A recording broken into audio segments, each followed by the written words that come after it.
We must first end self-hatred. This was the dream of Dr. King. If we are to change the mind state of this country, we must first change our own mind state. We must abrogate the Willie Lynch syndrome. We must end the crab in the barrel mentality. We must stop pulling one another down and instead lift one another up. We must become a self-sufficient people. And we must no longer allow others to label or define who we are. We are not niggas. We are not niggers. We are not Negroes. We are not coons. We are not jungle bunnies. We are not pickaninnies or any other label, term, or slur. How can we honor Dr. King when we have almost totally neglected his work?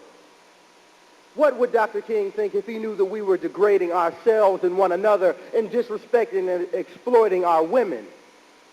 What would Dr. King think if he knew that today in the year 2000, many African Americans embraced and accepted the term nigger, a word that is synonymous with subordination?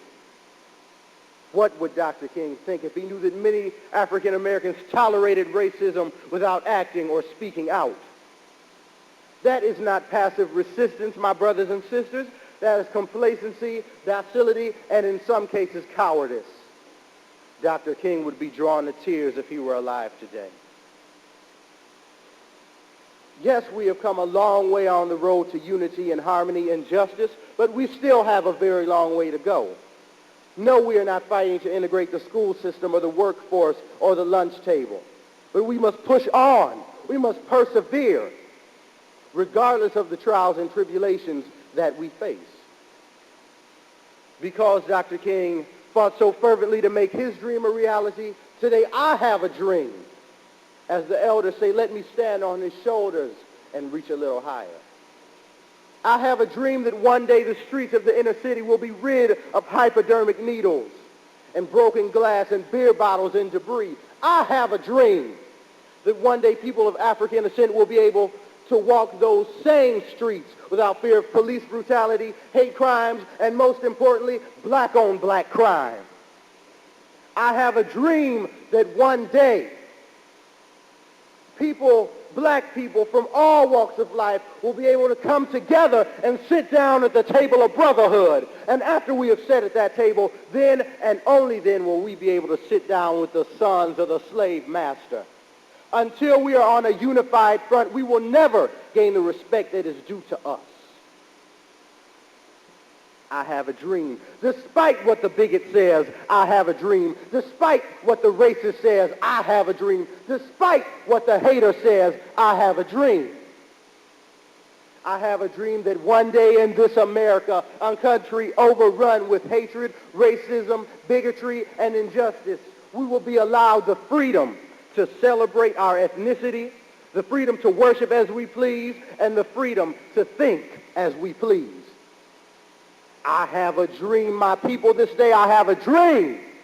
I have a dream that one day we will be allowed to be who we are without fear of persecution, ostracization, or alienation. I have a dream this day.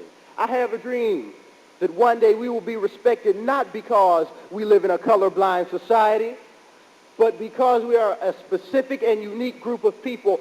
We are black people, and we should be respected as such. I have a dream. This is my hope, my dream, my vision. So as we gather here on Dr. King's Day of Remembrance, let us remember his life and his legacy.